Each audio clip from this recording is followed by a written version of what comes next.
रे भी दुकान करवाटा सेटा मोर जेजमा बिलर बंधा पकईकि 60,000 टंका आनिकी मुझे दुकान करथिल गाइबारे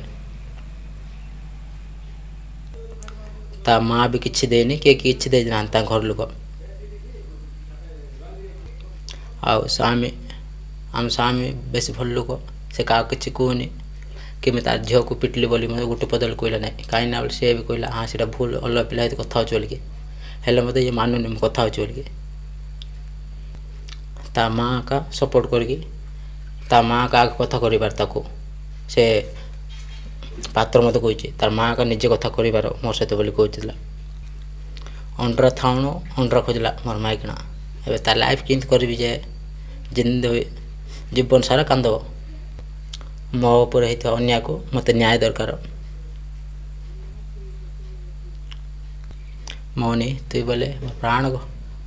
तु मत धोखा देलु बोल ना तुम मत मिछ कहीकि लुचिलु मत केथर पचारि अच्छी ना ना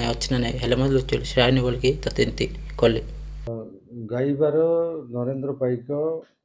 बाहर राज्य रही काम करुले लेबर क्लास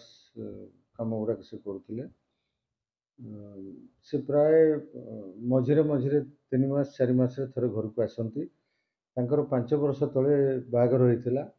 एवं गोटे 3 वर्षर छुआ अच्छी स्त्री निज बाप घरे रोला जोटिकी ये नरेंद्र पाइक जितेबाला भी आसती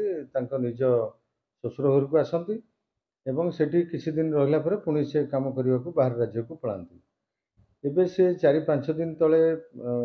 आसी गाइबा को सेरांग थाना अंचल गाइबा ग्राम को आसी एवं सेठारे ससुर घरे से रही रहा समय स्वामी स्त्री मध्य किसी व्यक्तिगत कथा को लेकिन भितर पाटितुंड होता आज सकाଳେ प्राय पाहांता समय शाशु शौच होगापी बाहर को जाइए सेतेबेले से देखी जे पुओ बो जोई एवं झील तल थिबा एंट्रांस रूम रे से माने सोईचंती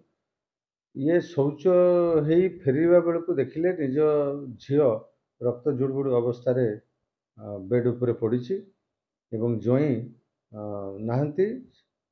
परे से जानिबा को पाइले जे जोई मोटरसाइकेल जोगे सेठारु झील को मर्डर कला परे फेरार हो जाइछंती या उपरे गोटे मकदमा आम आज कर इनक्वेस्ट करी डेड बॉडी पोस्टमार्टम करने पठाई एवं अधिक अनुसंधान जारी रही समय मुदला नरेंद्र नायक को खोजाखोजी चलता बेले आज अपराह्न देखा मिलता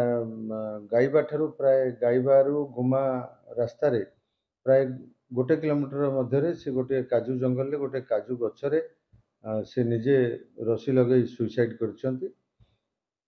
घटना को लेकिन आमर गोटे यूडी केस करा जाइछि एबे संध्या हो जाइथिबा कारणरू